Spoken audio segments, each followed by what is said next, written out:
तो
प्रधानमंत्री नरेंद्र मोदी राजस्थान के दौसा में ये रोड शो कर रहे हैं। प्रधानमंत्री नरेंद्र मोदी वहाँ पर खुली जीप में सवार होकर के उनके हाथ में कमल का निशान, जो कि भारतीय जनता पार्टी का जो निशान है, चुनाव का निशान, चुनावी निशान कमल छाप, उसको लेकर प्रधानमंत्री नरेंद्र मोदी अभिवादन कर रहे हैं। वहाँ पर उपस्थित भारी जन समुदाय जो कि प्रधानमंत्री के रोड शो में दोनों तरफ दिखाई पड़ रहे हैं, और जैसा कि आप देख पा रहे हैं कि लोगों से बिल्कुल अटा पड़ा है। प्रधानमंत्री का ये जो रोड शो है उसके दोनों तरफ लोग भारी तादाद में मौजूद हैं और प्रधानमंत्री नरेंद्र मोदी सभी के साथ अभिवादन का आदान प्रदान कर रहे हैं। विशाल बैरिस्टो हमारे संवाददाता वहीं पर हैं। विशाल बैरिस्टो से हम जुड़ते हैं और उनसे और ज़्यादा जानकारी लेते हैं। विशाल, ये रोड शो की सीधी तस्वीरें हम देख रहे हैं प्रधानमंत्री नरेंद्र मोदी के रोड शो की। ये कौन सा इलाका दौसा में है, क्योंकि भारी तादाद में लोग यहाँ पर उपस्थित दिखाई पड़ रहे हैं और प्रधानमंत्री का अभिवादन कर रहे हैं? देखिए लालचंद, ये मेन शहर है दौसा का, और मैं आपको बता दूं कि प्रधानमंत्री को देखने के लिए सुबह से ही भीड़ जमा होने लगी थी। और मैं जितनी दूर देख पा रहा हूँ उतनी दूर तक लोगों ने अपने हाथों में मोबाइल ले रखे हैं, उनकी फोटो खींचने के लिए बेकरार है। हर वर्ग का इंसान, चाहे बच्चा हो, बूढ़ा हो, महिलाएं खास तौर से प्रधानमंत्री को देखने के लिए उमड़ी है और एक उत्सव का माहौल है यहाँ दौसा के अंदर। दौसा में प्रधानमंत्री का सुबह से इंतजार हो रहा था कि कब प्रधानमंत्री आएंगे, और अब वो घड़ी आ गई है। और जैसे जैसे प्रधानमंत्री का काफिला आगे बढ़ रहा है, लोगों के अंदर और एक्साइटमेंट बढ़ता जा रहा है।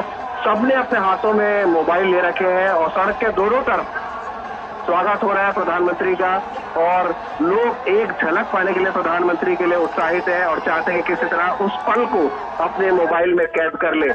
ये जो रोड शो है ये शुरू हुआ सोमनाथ सर्किल से और करीब 1.25 किलोमीटर का ये सफर है, और इस सफर को यादगार बनाने के लिए लोग अपनी बालकनियों में आ गए हैं। मैं देख सकता हूँ महिलाएं अपने छोटे छोटे बच्चों को गोद में लिए हुए हैं और बुजुर्ग लोग भी हैं। एक बुजुर्ग महिला पिछले 2 घंटे से अपनी बालकनी में बैठी हुई है मेरे सामने, और अब वो घड़ी आ गई है कि जब वो देख पा रही है, और उन्होंने अपनी बहू से कहा है कि इस मोबाइल पर मोदी जी के वीडियो बनाकर मुझे दो। तो ठीक मेरे सड़क के दूसरी तरफ वो पहली मंजिल पर बैठी हुई है।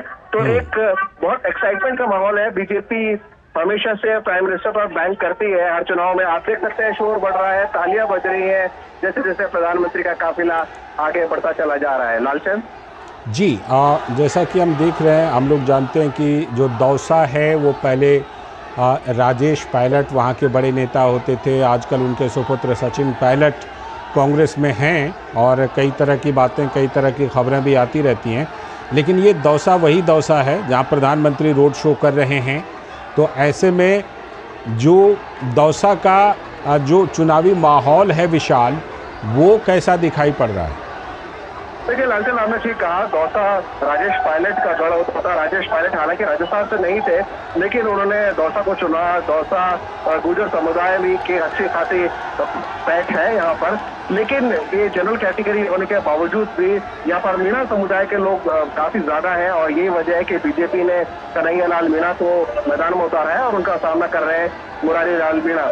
तो ये मीणा वर्सेस मीणा की जो लड़ाई है, उसके अंदर एक इंटरेस्टिंग बात यह है कि प्रधानमंत्री को लेकर सबसे ज्यादा एक्साइटमेंट है। आप शोर सुन पा रहे होंगे कितने एक्साइटेड है लोग, और प्रधानमंत्री का काफिला धीरे धीरे मेरे सामने से जा रहा है। प्रधानमंत्री ने अपने हाथों में कमल का फूल लिया हुआ है। उनके दाहिनी तरफ है कन्हैया लाल मीणा, जो दौसा से बीजेपी के कैंडिडेट है, और उनके बाईं तरफ है किरोड़ी लाल मीणा। डॉक्टर किरोड़ी लाल मीणा मीणा समुदाय में काफी अच्छी पकड़ रखते हैं। केंद्रीय माफ कीजिए, राजस्थान में मंत्री रह चुके हैं, अभी कैबिनेट मिनिस्टर है भजन लाल सरकार के अंदर, और प्रधानमंत्री को देखने के लिए भीड़ का हुजूम दौड़ा चला आ रहा है मेरी तरफ, क्योंकि प्रधानमंत्री का काफिला मेरी तरफ आ बढ़ा है। लालचंद, बिल्कुल वो तस्वीरें हम देख रहे हैं, और जिस तरह हम देख रहे हैं कि दोनों तरफ में काफ़ी तादाद में लोग वहाँ पर मौजूद हैं।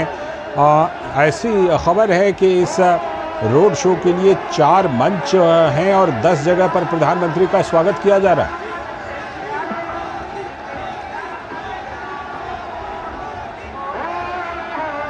मैं देख पा रहा हूँ उतनी दूर लोग जो है दोनों तरफ, सड़कों के दोनों तरफ मौजूद है और हाथ हिलाकर प्रधानमंत्री का अभिवादन कर रहे हैं। प्रधानमंत्री जी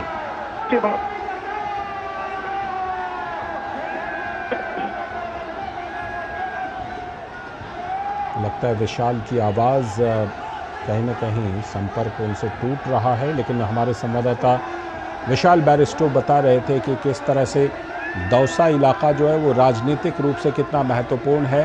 प्रधानमंत्री नरेंद्र मोदी का वहीं पर आज रोड शो है, और ये जो तस्वीरें आप देख रहे हैं वो वहीं से देख रहे हैं, दौसा से।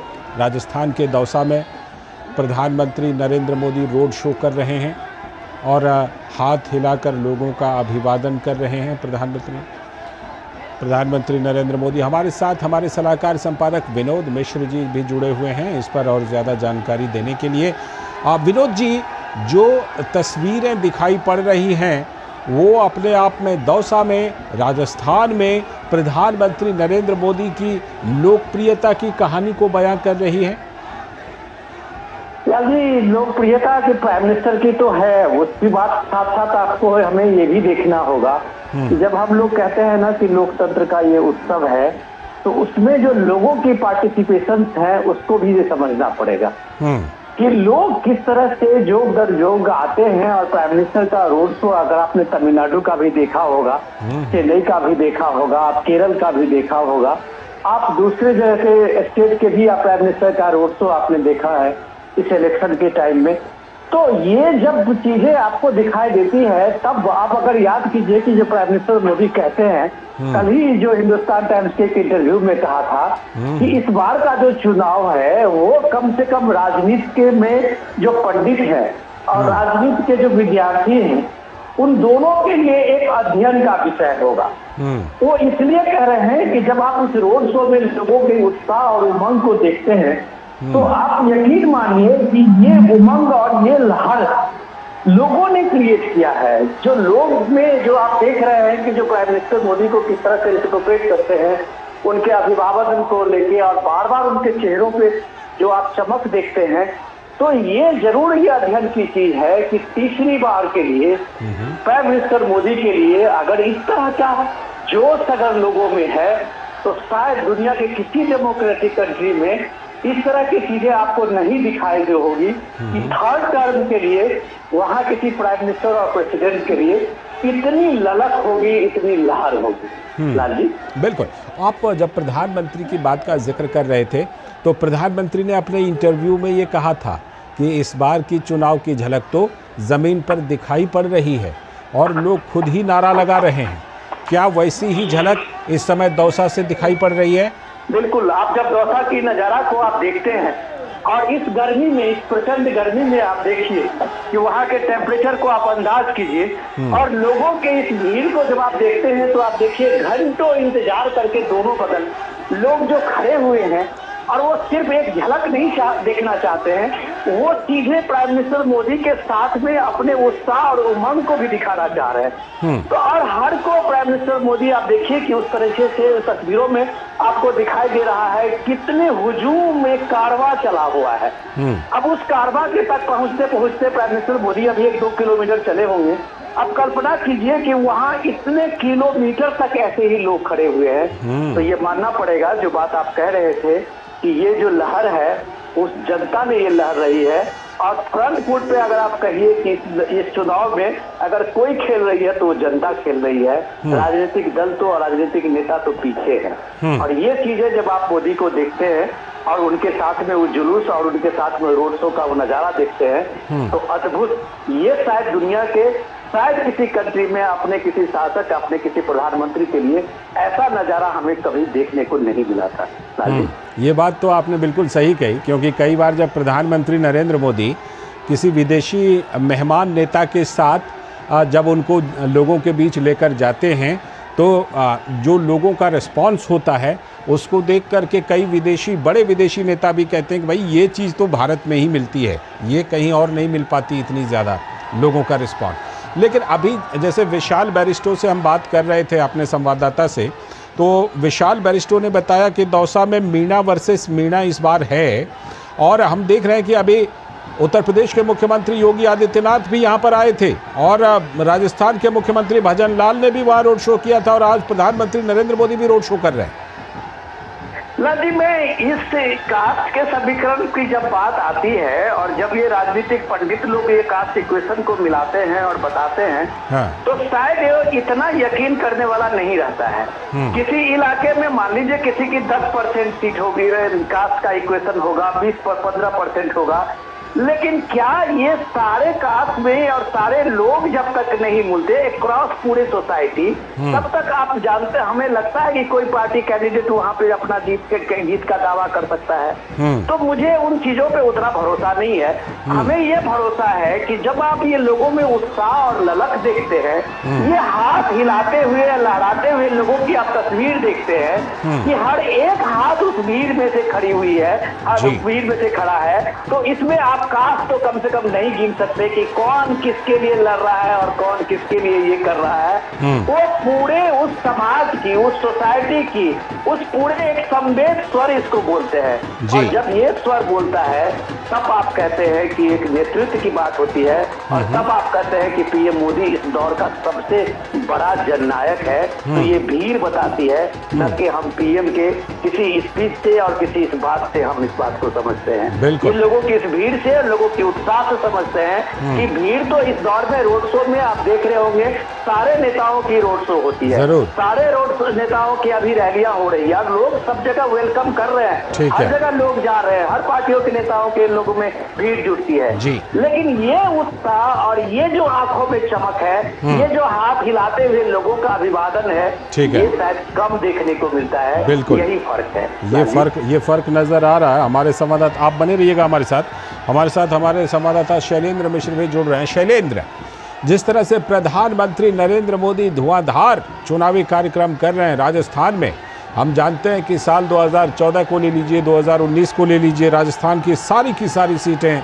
भाजपा ने जीती और पिछली बार भी उनके सहयोगी के साथ मिलकर के 25 की 25 सारी सीट जीती। इस बार भी प्रधानमंत्री ने पूरा लगता है कि ऐसा फोकस कर दिया है कि इस बार भी वही परफॉर्मेंस चाहिए। बीजेपी की रणनीति बहुत साफ है लालचंद्र, कि जिन राज्यों में वो सभी की सभी लोकसभा सीटें जीती थी, वहां पर उन सभी सीटों को फिर से इस चुनाव में जीतना है और उससे मार्जिन ज्यादा हो, यानी जीत का जो अंतर है वो पिछले चुनाव के मुकाबले हर सीट पर ज्यादा हो।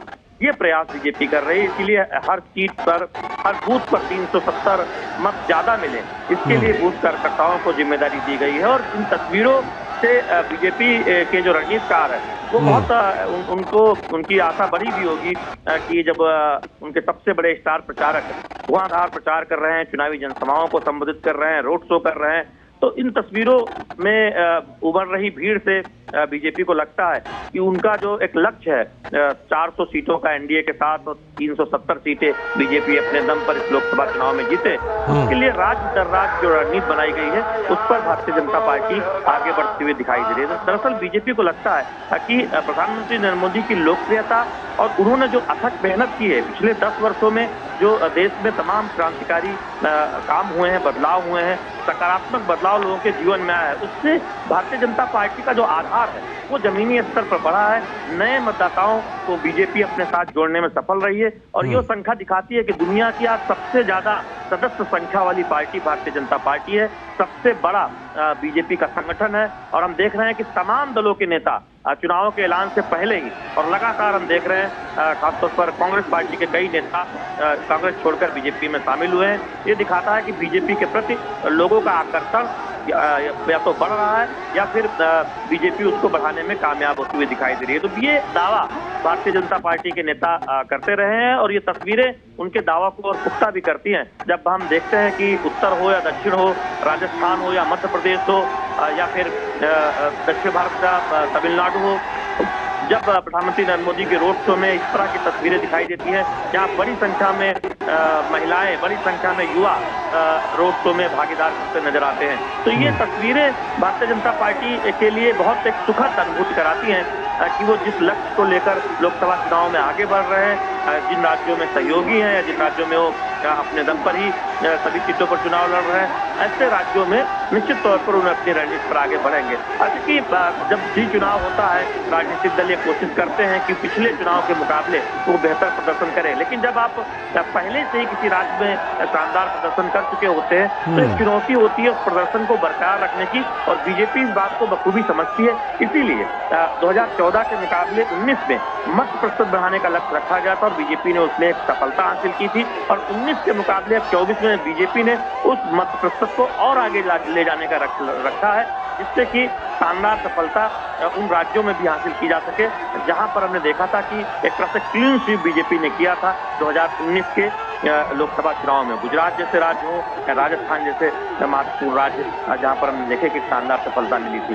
तो इस तरह से राज्य दर राज्य बीजेपी की रणनीति है। और अगर आप क्षेत्रवार देखें तो बीजेपी की कोशिश यह है कि इस बार दक्षिण भारत से अपनी सीटों की संख्या बढ़ाए, उत्तर पूर्व में अपनी सीटों की संख्या बढ़ाए, और जिन राज्यों में पहले से ही शानदार सफलता हासिल की गई है वहां अपने प्रत्याशियों के जीत का प्रतिशत आगे ले जा सके। तो निश्चित तौर पर उसके लिए उससे सबसे बड़े स्टार प्रचारक प्रधानमंत्री नरेंद्र मोदी हम देख रहे हैं कि जमकर मेहनत कर रहे हैं, चुनावी जनसभाओं को संबोधित कर रहे हैं, और साथ ही साथ बीजेपी को लगता है कि दुनिया के सबसे लोकप्रिय नेता की अगुवाई में जो 10 सालों में जो काम हुआ है और जो संगठन ने उस काम को जिस तरह से जनता के बीच ले जाने का काम किया है, उसका एक फायदा लोकसभा चुनाव में भारतीय जनता पार्टी को मिलेगा। और ये तस्वीरें जरूर भारतीय जनता पार्टी के रणनीतिकारों के लिए एक सुखद अनुभव करा रही होंगी। लालचंद, बिल्कुल, ये तस्वीरें वहाँ से जो दिखाई पड़ रही हैं दौसा से, वो भी बहुत कुछ अनुभव करा रही हैं। एक बात शैलेंद्र, कि हम जानते हैं कि दौसा की जब बात होती है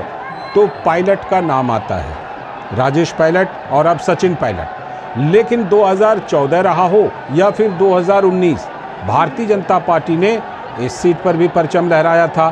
क्या इस बार यह सीट जो है वो हॉट सीट की श्रेणी में है दौसा? ये देखिए लालचंद, निश्चित तौर पर आप भले ही आप ये कहें कि या हम जानते हैं कि अगर आप पूर्व के राजनीतिक इतिहास को देखें राजस्थान के, तो पायलट परिवार का एक अच्छा खासा प्रभाव इन क्षेत्रों में देखने को मिलता था। लेकिन आप 2019 की चुनावी सफलता देखें तो भारतीय जनता पार्टी को एक बड़ी सफलता हासिल हुई थी और उसको बीजेपी दोहराना चाहेगी इस पूरे क्षेत्र में। और यही वजह है कि आप जयपुर के आसपास भी देखें या फिर दौसा के इलाके को देखें, कहीं पर कोई कोरकसर नहीं छोड़ी जा रही है। बीजेपी के तमाम दिग्गज जो राजस्थान से आते हैं वो लोकसभा चुनाव लड़ते नजर आ रहे हैं, केंद्रीय मंत्री हैं, और वो सबने अपनी एक पूरी ताकत लगाई है। और हम देख रहे हैं कि सबसे बड़े स्टार प्रचारक के तौर पर प्रधानमंत्री नरेंद्र मोदी के भी धुआंधार दौरे हो रहे हैं। तो बीजेपी को लगता है कि चुनौती इस बात की है कि इन सीटों पर कुछ मत प्रतिशत में बढ़ोतरी की जाए, जिससे कि सुनिश्चित किया जा सके कि जिन सीटों को जीती थी भारतीय जनता पार्टी 2019 में, और राजस्थान में उन सभी सीटों पर एक बार फिर से बीजेपी जीत हासिल करे। और यही वजह है कि बूथवार एक रणनीति बनाई गई है। और एक बात कही गई है कि हर लोकसभा क्षेत्र में बीजेपी का उम्मीदवार कमल का फूल है। यानी कमल के फूल को देखें जो बीजेपी कार्यकर्ता है, जो आम जनता है, उम्मीदवार की जगह पर प्रधानमंत्री नरेंद्र मोदी की अगुवाई में जो काम हुआ है, उनका जो लोकप्रिय चेहरा है और भारतीय जनता पार्टी का चुनाव चिन्ह है, उसको सामने रखकर चुनाव लड़ा जा रहा है। तो ये बहुत महत्वपूर्ण है बीजेपी के रणनीति के लिहाज से। बिल्कुल, ये काफ़ी महत्वपूर्ण है। विनोद जी हमारे साथ अगर जुड़े हों तो विनोद जी के पास चलते हैं, आप हमारे साथ बने रहिएगा। और साथ में विशाल बैरिस्टो भी हमारे संवाददाता हैं जो दौसा से ही जुड़े हुए हैं। मैं पहले विशाल के पास ही चलता हूं और विशाल से अपडेट लेता हूं। विशाल, प्रधानमंत्री का काफिला बिल्कुल बढ़ते हुए, और जैसा कि हम जानते हैं विशाल की राजस्थान में तो गर्मी भी बहुत ज़्यादा पड़ती है, इस समय गर्मी का मौसम है, उसके बावजूद काफ़ी तादाद में लोग आए हैं अपने प्रिय नेता को देखने के लिए, उनका अभिवादन करने के लिए। लालचंद, बिल्कुल ठीक कहा आपने। गर्मी अपने जोरों पर है, और न सिर्फ गर्मी है, मैं आपको बता दूं कि राजस्थान में अभी कटाई का सीजन भी चल रहा है और इसके साथ शादियों का सीजन भी जोरों पर है। ऐसे में गर्मी, शादियां और अपनी खेती, वो सब लोग छोड़ के अगर प्रधानमंत्री को देखने के लिए अपने अपने मोबाइल लेकर आते हैं, चाहे वो पुरुष हो या महिला, लड़का हो या लड़की, तो ये एक बहुत बड़ी बात है और बीजेपी के एडवांटेज में ये साफ जाता है। आपने शैलेंद्र से पूछा था कि क्या दौसा हॉट सीट है? डेफिनेटली दौसा हॉट सीट है और सीधा मुकाबला कांग्रेस और बीजेपी के बीच में है। हालांकि दौसा एक जनरल सीट है, लेकिन दोनों ही पार्टियों ने, क्योंकि ये मीणा बहुल क्षेत्र है, इसलिए मीणा कैंडिडेट्स को उतारा है, कन्हैया लाल मीणा पर अपना दाव लगाया है, जबकि कांग्रेस ने मुरारी लाल मीणा पर अपना दाव लगाया है और दोनों में कड़ी टक्कर यहाँ पर देखी जा रही है। ऐसे में प्रधानमंत्री का ये जो रोड शो है और उस पर जो रिस्पॉन्स मिल रहा है बीजेपी को, वो बीजेपी के एडवांटेज में जा रहा है, क्योंकि कांग्रेस से स्टिफ कंपटीशन मिल रहा है बीजेपी को। अगर हम ग्राउंड रियलिटीज की बात करें, खासतौर से दौसा की सीट पर, आप जानते हैं कि दौसा परंपरागत सीट रही है कांग्रेस की, लेकिन जब से प्रधानमंत्री आए हैं 2014 के बाद से बीजेपी ने ये सीट कांग्रेस से छीन ली है और बीजेपी इस पूरे क्षेत्र के अंदर अपना जो उन्होंने बढ़ोतरी हासिल की है उसको, अपने दबदबे को बनाए रखना चाहती है। मैंने करौली में विनय सहस्त्रबुद्धे से बातचीत की थी, जो राजस्थान के चुनावी इंचार्ज है बीजेपी की तरफ से, और उन्होंने कहा था कि इस बार हमारा मुकाबला खुद हम ही से है, यानी कि BJP is competing against BJP last performance. हम हर बूथ पर 50% से ज्यादा, पहले से ज्यादा स्कोर करना चाहते हैं। राजस्थान की अगर हम बात करें तो पिछले चुनाव में 24-1 का स्कोर रहा था, 24 सीटें बीजेपी के खाते में रही थी, जबकि एक सीट राष्ट्रीय लोकतांत्रिक पार्टी हनुमान बेनीवाल विजय घोषित हुए थे नागौर से, और कांग्रेस के हाथ कुछ नहीं लगा था। और ये लगातार दूसरी बार है जब 2014 और 2019 में जब कांग्रेस का परफॉर्मेंस बहुत खराब रहा। अब एक बड़ा सवाल ये है कि राजस्थान के अंदर भजन लाल सरकार आ गई है। विधानसभा चुनाव उन्होंने, जिससे सेमीफाइनल पूरे मीडिया बता रहा था, इन स्टेट असेंबली इलेक्शंस को उसको जीता, तो ये एक टेस्ट भी है भजन लाल सरकार के लिए, और जाहिर सी बात है बीजेपी चाहेगी कि उसको और ज्यादा इंप्रूव किया जाए। करौली में प्रधानमंत्री ने पीने के पानी का मुद्दा उठाया और उन्होंने कहा कि बहुत लंबे वक्त से पीने के पानी की समस्या है, हम हर घर जल पहुंचा रहे हैं नल के जरिए, लेकिन इसके अलावा जो ईस्टर्न राजस्थान कैनाल प्रोजेक्ट है उसको भी हमने सफलतापूर्वक साइन कर दिया है, एग्रीमेंट साइन किया है हरियाणा के साथ, और ये इसलिए हो पाया क्योंकि हरियाणा में भी बीजेपी की सरकार है, राजस्थान में भी बीजेपी की सरकार है, तो डबल इंजन की सरकार का जरूर फायदा मिलता है। उन्होंने दक्षिण भारत के कुछ राज्यों का हवाला देते हुए कहा कि वहां पर लंबे समय से, चाहे वो कावेरी डिस्प्यूट हो, वाटर डिस्प्यूट हो, चला आ रहा है और वो पानी का कोई फैसला ही नहीं हो पाता, पानी समुद्र में चला जाता है, इसलिए जरूरी है कि डबल इंजन की सरकार हो। और इसलिए उन्होंने वोटर्स से कहा कि आप बीजेपी को वोट इसलिए दीजिए क्योंकि एक तरफ वो लोग हैं जो सिर्फ मोदी को टारगेट कर रहे हैं। मोदी ना मौज करने के लिए पैदा हुआ है, मोदी ना आराम करने के लिए पैदा हुआ है, मोदी पैदा हुआ है मेहनत करने के लिए, और मेरा एक ही सपना है भारत को विकसित देश बनाना 2047 में, और ये प्रधानमंत्री नरेंद्र मोदी ने करौली की जनसभा में ऐलान किया है। लालचंद्र, बिल्कुल, ये ऐलान किया है वहाँ की जनसभा में, और प्रधानमंत्री नरेंद्र मोदी बार बार इन चीज़ों को लेकर के कहते हैं और प्रधानमंत्री बार बार इस पर जोर देते हैं। विनोद मिश्र जी हमारे सलाहकार संपादक हमारे साथ जुड़े हुए हैं। विनोद जी, आपसे मैं ये ज़रूर समझना चाहूँगा, दर्शकों तक ये ज़रूर पहुँचाना चाहूँगा आपके ज़रिए कि आपने पहले भी बड़े बड़े रोड शो देखे होंगे, प्रधानमंत्रियों के भी रोड शो देखे होंगे। आपको पहले के रोड शो में, पहले के प्रधानमंत्रियों के रोड शो में और अभी के प्रधानमंत्री मोदी के रोड शो में क्या फर्क नजर आता है? देखिए लाल जी, सबसे इम्पोर्टेंट ये है कि बात तो आप बिल्कुल सही कह रहे हैं। भारतीय लोकतंत्र के और भारतीय चुनाव का जो दुनिया भर में आकर्षण है वो यही है कि लोग इसमें खुल के जुटते हैं और लोग जो है अपने अपने नेताओं का उत्साह भी बढ़ाते हैं। ये अमूमन हर पार्टियों के लिए आप देखे होंगे, कोई ऐसा नहीं है कि सिर्फ बीजेपी के साथ ऐसा होता है। लेकिन जब लोग कंपैरिजन करते हैं इसी चुनाव में, लोगों के पास में एक पूरा का पूरा हम लोगों से ज्यादा अनुभव है वहाँ लोगों के पास में। लोग 5 बार 6 बार से वोट दे रहे हैं, तो उनको एक अनुभव होता है अपने राजनेताओं को, अपने नेताओं को लेके कि और परफॉर्मेंस को लेके। तो इम्पोर्टेंट ये है, जैसा कि हमारे दोनों रिपोर्टर भी बता रहे थे, शैलेंद्र भी बता रहे थे, विशाल भी बता रहे थे कि ये दौसा जो है वो एक तरह से आप मान सकते हैं कि पायलट का गढ़ है। सचिन पायलट से लेके राजेश पायलट तक ने यहाँ पे अपनी पूरी पूंजी लगाई है। तो अब ये है, अभी भी इस बार भी इस प्रचंड लहर के बाद भी आप ये देखिए कि 2 विधायक जो है वो सचिन पायलट के समर्थक वहाँ जीते हैं जी। और इस बार भी जो कैंडिडेट है वो भी सचिन पायलट के समर्थक विधायक जो है उन्हीं को टिकट दिया गया है। तो कुल मिला के दारोमदार सचिन पायलट का है वहाँ से अपने नेता के लिए सब कुछ करना। अब उसमें अशोक गहलोत कितना उसमें भूमिका निभाते हैं ये भी देखने की जरूरत है। लेकिन प्राइम मिनिस्टर मोदी की ये खूबी है कि जब आप देखिए कि वहाँ विधानसभा चुनाव में इतनी प्रचंड बहुमत से जीत के आने के बाद बीजेपी ने सबसे अंतिम पंक्ति में बैठे हुए भजनलाल शर्मा को चुन के और उसको चीफ मिनिस्टर बनाते हैं। ये शायद दुनिया में आप कह सकते हैं, भारत में तो कम से कम नहीं ही ऐसा होता होगा कि आप एक अनसंग जो आपके कार्यकर्ता है उसको उठा के आप सीएम बना देते हैं। ये हमने देखा एमपी में भी देखा, ये हमने राजस्थान में भी देखा, ये हमने छत्तीसगढ़ में भी देखा।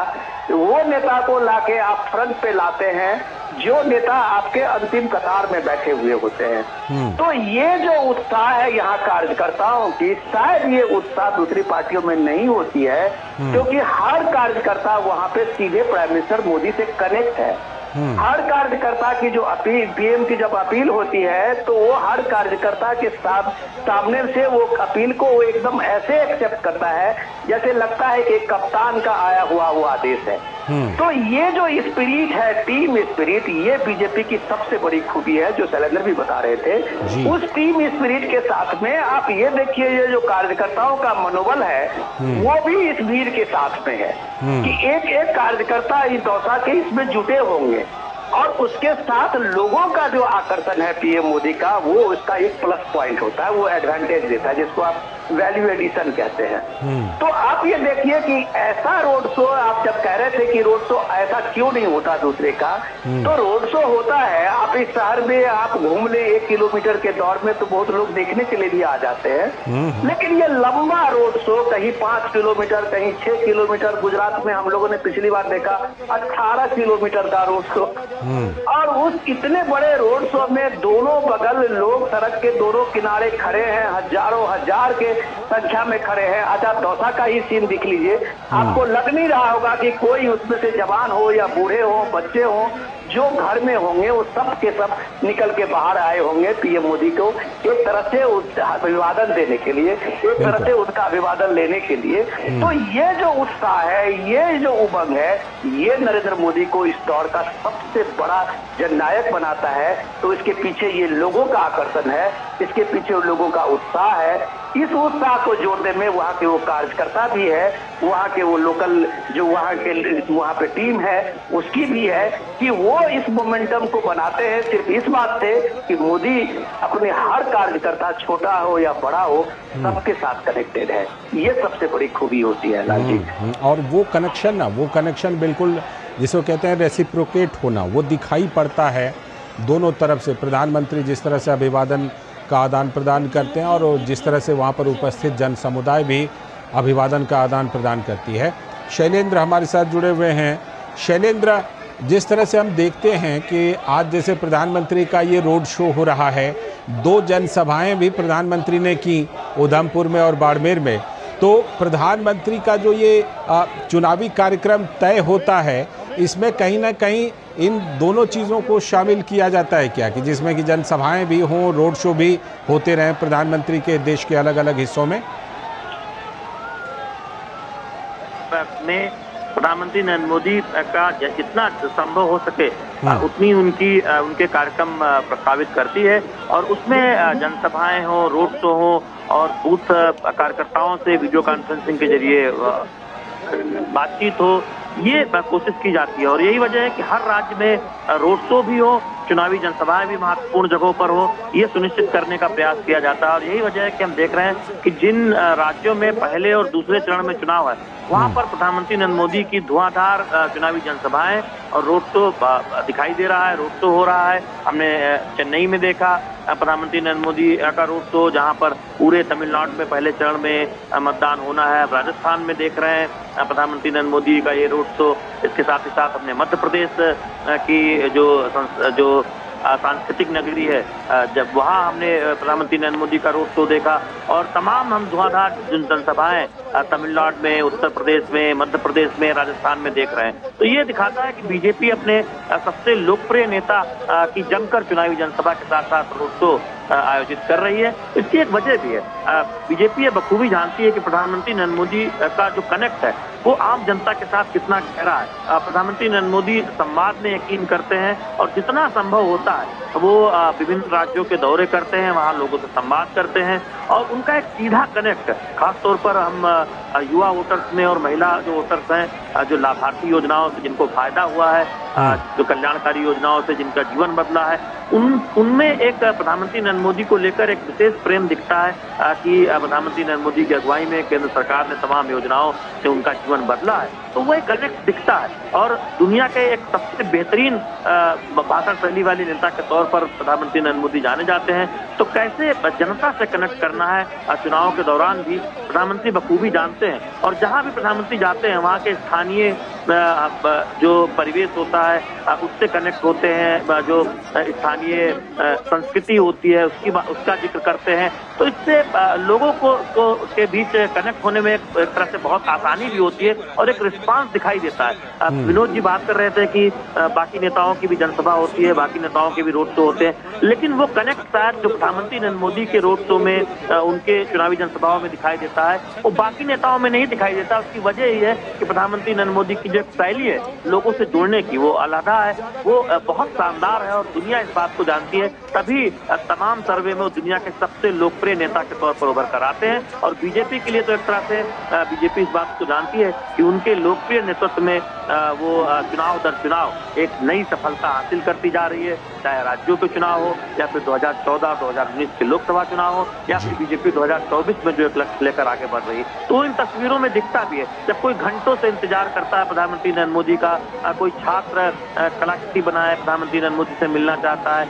कोई महिला ये बताना चाहती है कि कैसे उसका जीवन बदला है प्रधानमंत्री नरेंद्र मोदी की अगुवाई में केंद्र सरकार की योजनाओं से, तो वो कनेक्ट दिखता है। चुनाव जब नहीं भी हो रहा होता, हम देखते हैं कि जो तमाम सभाएं प्रधानमंत्री नरेंद्र मोदी की लगती है, वो एक प्रयास करते हैं कि लोगों से वो संवाद कर सकें, और वो एक सिलसिला निरंतर चलता है। और ये कोई एक दिन या एक वर्ष में नहीं हुआ लालचंद, हमने देखा है कि बीते 10 वर्षों में प्रधानमंत्री के तौर पर, और उससे पहले गुजरात में मुख्यमंत्री के तौर पर प्रधानमंत्री नरेंद्र मोदी ने एक अथक परिश्रम किया है, जिससे कि एक सकारात्मक बदलाव पहले गुजरात में मुख्यमंत्री के तौर पर और देश में प्रधानमंत्री के तौर पर वो लाने में सफल हुए हैं। तो वो एक झलक इन तस्वीरों में दिखाई देती है, ऐसे रोड शो में दिखाई देती है, जिसका जिक्र हमारे वरिष्ठ सहयोगी विनोद जी कर रहे थे। तो ये तस्वीर बताती है कि भारतीय लोकतंत्र की खूबसूरती है कि जब कोई नेता मेहनत करता है, जब कोई नेता जनता के कल्याण के लिए तमाम योजनाओं को सफलतापूर्वक क्रियान्वित करता है, तो उस नेता को जनता का प्यार मिलता है, जनता का रिस्पांस मिलता है, और इस तरह की तस्वीरें उस बात की गवाही भी देती हैं। तो आप देख रहे हैं जगह जगह जो रोड शो हो रहे हैं उसमें जिस तरह की तस्वीरें सामने आ रही हैं लालचंद। बिल्कुल, ये तस्वीरें जिस तरह से आ रही हैं उन्हीं में से ये दौसा की तस्वीरें हैं जो आप अपने टेलीविज़न स्क्रीन पर देख रहे हैं। हमारे संवाददाता विशाल बैरिस्टो भी हमारे साथ जुड़े हुए हैं। विशाल, आज ये रोड शो हो रहा है दौसा में। प्रधानमंत्री का जो जनसंघ के ज़माने के वरिष्ठ नेता गोवर्धन लाल बढ़ेरा हैं, उनसे भी मुलाकात का कार्यक्रम था।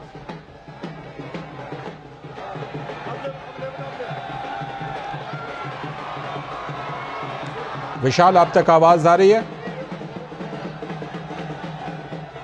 विशाल फिलहाल हमारे साथ जुड़े हुए नहीं हैं। विनोद मिश्र जी के पास चलते हैं। विनोद जी अगर जुड़े हुए हों। विनोद जी, जिस तरह से कि अभी प्रधानमंत्री का ये रोड शो चल रहा है, जिस तरह का रिस्पांस दिख रहा है, इससे ये बिल्कुल साफ लग रहा है कि जो प्रधानमंत्री ने 400 पार का नारा दिया है उसमें उनकी दो कोशिशें हैं। एक तो जहां पर सफलता मिली है उसको कायम रखा जा सके और बाकी जहां पर सफलता नहीं मिली थी वहां पर भी जीत दर्ज की जाए। तो उसी के तहत ये पहले प्रयास के तहत कि राजस्थान में 25 की 25 सीटें वहां पर कमल खिले, इसके तहत प्रधानमंत्री की ये कोशिश। डेफिनेटली आप मान सकते हैं कि प्राइम मिनिस्टर मोदी क्या बीजेपी की ये पूरी कोशिश होगी कि कम से कम उस अपने परफॉर्मेंस को 2019 के परफॉर्मेंस को कम से कम वो सामने में लाए। लेकिन आप ये मत भूलिए कि यहाँ पे और जो दूसरी पॉलिटिकल पार्टियां हैं, कांग्रेस हो या दूसरी और पार्टियां हैं, बीएसपी भी वहाँ है, हर पार्टियों की अपनी जरूर कोशिश होगी कि वो भी कम से कम वहाँ अपनी उपस्थिति में एक बढ़िया प्रेजेंस दिखाए। तो ये चीजें तो अपने आप में ये है, ये आप कह सकते हैं कि इस लोकतंत्र में और इस चुनाव में इसको आप एक बड़ा ये मान सकते हैं कि हर पॉलिटिकल पार्टी अपनी तरफ से कोशिश करती है। शायद कांग्रेस भी उसी तरह की कोशिश कर रही होगी या बीएसपी भी कर रही होगी, जो जिस तरह की कोशिशें आप ये देख रहे हैं। लेकिन सबसे इम्पोर्टेंट ये चीज है कि जनता के बीच में जाने के पास में आपके सामने में मुद्दे क्या है। जनता में जब पीएम मोदी जाते हैं और मोदी की गारंटी बोलते हैं तो मोदी की गारंटी कहने के साथ में जनता को वो चीजें सामने में दिखती है और जब वो दिखती है तब उसे लगता है कि ये नेतृत्व है जो कम से कम जो कहा वो किया और करके दिखाने वाला वो नेतृत्व होता है। तब ये तीसरे टर्म के लिए लोगों में आप एक ललक देखते हैं और एक तरह से विश्वास देखते हैं। ये पूरे के पूरे चीज जनता से किसी नेता का जो एक लिंक होता है, जो आप सेनेटर बता रहे थे, उसमें विश्वास सबसे बड़ा फैक्टर होता है लाल जी। आज के दौर में नेतृत्व को सबसे बड़ा ये उसकी चैलेंज होती है कि लोगों में वो विश्वास पैदा करे, लोगों में वो विश्वास पैदा करे कि उसके नेतृत्व देने की क्षमता उस पर है। अभी आप देख लीजिए कि जितने भी सर्वे हुए हैं उस सर्वे में ये पूछा जाता है कि अगर वो सबसे पहला वोट देने के लिए जाते हैं तो उनके मन में सबसे पहला सवाल क्या होता है, तो उसका जवाब होता है कि सबसे पहले उनके मन में पीएम कैंडिडेट होता है। तो इस पीएम कैंडिडेट के नाम पे, एक नेतृत्व के नाम पे जब इंडिया गठबंधन के सामने में लोग देखते हैं तो शायद अभी उसके सामने में कोई चेहरा नहीं दिखता है। तो हम लोग बात कर रहे थे लाल जी, अपने कई अभी अपने प्रोग्राम सब में इसकी चर्चा की है कि इस बार भी लोगों के मन में और मुद्दे के अलावा स्टेबिलिटी भी एक बड़ा मुद्दा है स्थायित्व का। तो 30 साल से ज्यादा हुए इस देश ने देखा है मिलीजुली सरकारों का, और मिलीजुली सरकारों का हश्र क्या होता है ये भी लोगों ने देखा है। तो ये कम से कम 2014 से नरेंद्र मोदी के आने के बाद, इस सत्ता के शीर्ष पे आने के बाद जो लोगों ने स्टेबिलिटी देखा उसके साथ बड़े फैसले भी देखे हैं। क्या ये देश कभी कल्पना कर सकता था कि आर्टिकल 370 हट जाएगा? क्या ये देश कल्पना कर सकता था कि 500 साल के संघर्ष के बाद रामलला अपने उस भव्य मंदिर में विराजमान हो जाएंगे? क्या ये देश ये इस तरह का कल्पना कोई देश के लोग कर सकते थे कि इस देश में एक देश का एक टैक्स होगा? तो इतने सारे बदलाव लोगों ने देखा है। उसके बरक्स में जब आप अपोजिशन में देखते हैं तो जब उसके लिए वो तर्क करते हैं तो अगर राहुल जी सीधे सीधे वो जीएसटी पे चैलेंज करते हैं तो वो अपना फेल्योर नहीं बताते हैं कि ये जीएसटी कम से कम यूपीए के दौर का आइडिया था या उससे पहले बीजेपी के समय में भी एक बार चर्चा हुई थी पार्लियामेंट में, जो आपको याद होगा अपने कवर करने के दौरान। लेकिन क्यों नहीं ले पाए तो इसके पीछे कारण होता था स्थायित्व, कि उस सरकारों में एक बड़े फैसले लेने का वो दम नहीं होता था, एक मोरल जिसको आप बोलते हैं वो मोरल उसका उस तरह में उतना हाई नहीं होती थी। लेकिन नरेंद्र मोदी के दौर में ये कम से कम आज कई लोगों को शिकायत नहीं है कि नरेंद्र मोदी इस फैसला लेने में कभी भी किसी तरह का हिचक करेंगे। तो ये राजस्थान के दौसा में जो आप देख रहे हैं तो लोगों के सामने में एक चेहरा वो भी होता है कि ये फैसला लेने वाला लीडर है। बिल्कुल। और ये फैसला लेने वाला जो लीडर का जो एक इमेज होता है लाल जी, उसको हम आप बेहतर जान सकते हैं कि उसका एक परिवार में भी जो फैसला लेने वाला गार्जियन होता है उसकी भी एक अलग भूमिका होती है। तो ये जो दौर में इलेक्शन हम देख रहे हैं उसमें जब आप देखते हैं उसमें जो अलग अलग नैरेटिव्स होते हैं उसके बरक्स में लोग इन चीजों से कंपैरिजन करते हैं। अब राहुल गांधी जब कहते हैं कि जैसे ही हमारी सरकार बनेगी आपके अकाउंट में खटाखट 1 लाख रुपए का पहला किस्त 8,500 रुपए आएगा जी, कैसे यकीन कर ले लोग? कि वो रात के बाद अगले सुबह उठेगा और उसके अकाउंट में 8,500 रुपए आके पड़े होंगे। लेकिन लोगों को ये यकीन मोदी ने दिलाया है कि जो किसान सम्मान निधि है उसके तिमाही किस्त सेम डेट को उसके अकाउंट में पड़ेंगे तो पड़ जाएंगे। बिल्कुल। तो ये सब चीज जब आप देखते हैं तो लोग आज की तारीख में बहुत होशियार हैं, बहुत समझदार हैं, अवेयर हैं। कई दशकों के बाद लोग इतने अवेयर हुए हैं इलेक्शंस में पिछले वर्षों से, तो उनको आप नैरेटिव से भरवा नहीं सकते हैं। उनके लिए आप सामने में एक ठोस मुद्दा लेके जाना पड़ेगा। आप अगर कहते हैं यूपीए में आप इंडिया गठबंधन में कि भाई हम आटा से लेके डाटा तक फ्री देंगे, तो लोग कंपैरिजन करते हैं कि भैया ये डेटा से आटा तक जो आप आटा से डेटा तक का जो फ्री दोगे ये किसका पैसा है? वो उसी लोगों का पैसा है। तो दुनिया में कोई चीज फ्री नहीं मिलती, ये भी लोग जानते हैं कि आप इधर से एक कान इधर से नाक छुओ और इधर से दूसरा छुओ। तो वो लोगों को ही ये पता है ये किसी भी ना किसी रूप से ये हमें ही देना पड़ेगा, हमें ही पे करना पड़ेगा। तो इन सब चीजों के बरक्स आप जब देखते हैं कि पीएम मोदी जब ठोस एक सस्टेनेबल डेवलपमेंट गोल की बात करते हैं, स्वच्छ भारत मिशन की बात करते हैं, तो इस देश ने कभी कल्पना नहीं की होगी कि इस देश में 12 करोड़ शौचालय बन जाएंगे। इस देश ने कभी कल्पना नहीं की होगी कि इस देश में नल से पीने का शुद्ध जल जो है वो 8 करोड़ लोगों के घर में पहुंच जाएगा पिछले 4 साल 5 साल में। तो ये नहीं कल्पना की होगी कि 4 करोड़ गरीब लोगों का पक्के मकान बन जाएंगे। ये भी कल्पना नहीं की होगी कि इतने करोड़ जो बीपीएल के लोग थे उनके घरों में गैस सिलेंडर मिल जाएगा। तो लालजी ये सारे क्रांतिकारी सामाजिक बदलाव लोगों ने देखा है। इस बदलाव को आप सिर्फ गरीबी हटाओ के नारा देके और अकाउंट में आपके 8,000 आएंगे और खटाखट आपके पास में सीधे 8,000 पहुंच जाएगा, इससे बात नहीं बनती है।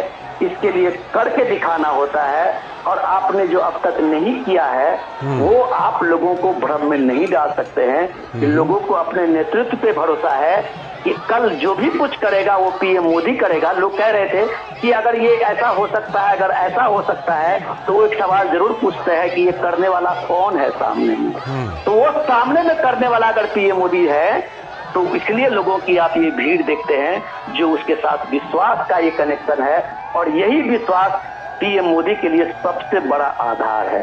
लालचंद जी, बिल्कुल वो आधार है, विश्वास का जो आधार है वो बंधन है, वो दौसा में भी प्रदर्शित हो रहा है।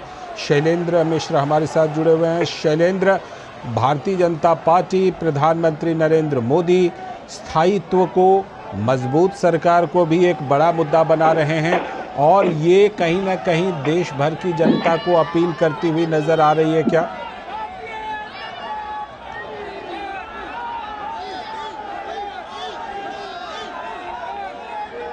शैलेंद्र, आप तक आवाज आ रही है? जी बिल्कुल, एक बार सवाल दोहराएंगे क्या? हाँ, मैं सवाल ये कर रहा था कि स्थायित्व को और मजबूत सरकार को, स्थायी और मजबूत सरकार पर प्रधानमंत्री लगातार जोर दे रहे हैं, उसके फायदे गिना रहे हैं। ये भारतीय जनता पार्टी के इस बार के चुनाव प्रचार में एक बड़ा मुद्दा है जिसको लेकर प्रधानमंत्री देश के अलग अलग हिस्से में भी जा रहे हैं और इंटरव्यू भी दे रहे हैं। निश्चित तौर पर देखिए, जनता को ये बखूबी पता है कि स्थायी सरकार के कितने फायदे होते हैं, और हमने देखा कि अपने दम पर 30 साल बाद 2014 में भारतीय जनता पार्टी की या किसी भी पार्टी की सरकार केंद्र में बनी थी, तो उसके अपने फायदे भी नजर आए हैं।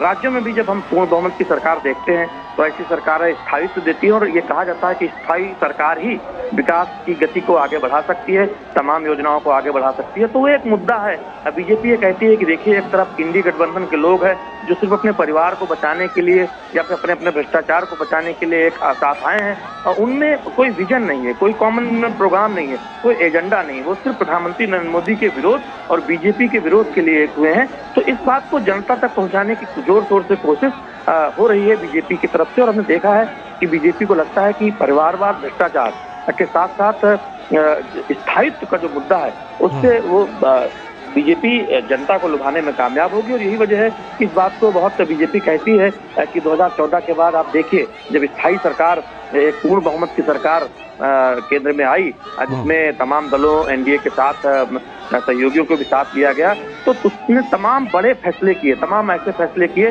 जिसका दशकों से इंतजार था। तो वो दिखाई देता है स्थायी सरकार के कितने फायदे होते हैं। तो निश्चित तौर पर जनता उसको पसंद करेगी, जनता उसको रिस्पॉन्ड करेगी, ऐसा लगता है भारतीय जनता पार्टी के नेताओं को। बिल्कुल, वो कहीं ना कहीं लग रहा है कि इस मुद्दे को भारतीय जनता पार्टी ये कह रही है कि भाई 2 बार अगर लगातार स्थायी सरकार रही, मजबूत सरकार रही, तो उसके फ़ायदे जो हैं वो देश भर में लोगों ने देखे, विदेशों से भी उस तरह का रिस्पांस मिला, तमाम तरह की चीज़ें हुई। विनोद जी भी हमारे साथ जुड़े। विनोद जी, जो ये मुद्दा है स्थायी और मजबूत सरकार का, प्रधानमंत्री इस पर भी खासा जोर दे रहे हैं और ख़ास तौर पर उसको देश की सुरक्षा, चाहे आंतरिक सुरक्षा हो, बाह्य सुरक्षा हो, उससे भी जोड़ करके बता रहे हैं कि स्थायी और मजबूत सरकार है, तभी तो किसी आतंकवादी को उसके घर में घुसकर भी मार आते हैं। लाल जी, मैं आपके सवाल लेने से पहले जो ये जनता की और लोगों की जो भीड़ को, दौड़ते हुए भीड़ को मैं देख रहा हूँ, हाँ। तो ये मुझे अद्भुत नजारा लग रहा है। हाँ, क्योंकि वो पीछे के लोग दौड़ करके फिर से आगे आ जा रहे हैं। तो लोग ऐसा नजारा जब देखते हैं तब हम कहते हैं कि ये भारत के लोकतंत्र जो दुनिया में सबसे अलग है, शायद ही इतना सुंदर देश और इतना सुंदर लोकतंत्र शायद ही आपने दुनिया के देश में कहीं भी इस तरह के लोकतंत्र की एक खूबी देखी होगी, ये उत्साह देखा होगा जब चुनाव के समय में हम देखते हैं। ये सचमुच में ये नजारा जो है वो अद्भुत है, अविस्मरणीय है। जीत हार का फैसला तो लोग करेंगे, अपने हिसाब से करेंगे, लेकिन जब ये नजारा देखते हैं तब ये लगता है कि क्या इस दौर में ये जितने नैरेटिव्स दिए जाते हैं, संविधान बचाओ, लोकतंत्र खतरे में है, क्या इस भीड़ देख के कम से कम उनको सोचने पे एक बार जरूर मजबूर नहीं होते हैं क्या? क्या ये लोकतंत्र बचाओ और जो संविधान बचाओ का जब वो नैरेटिव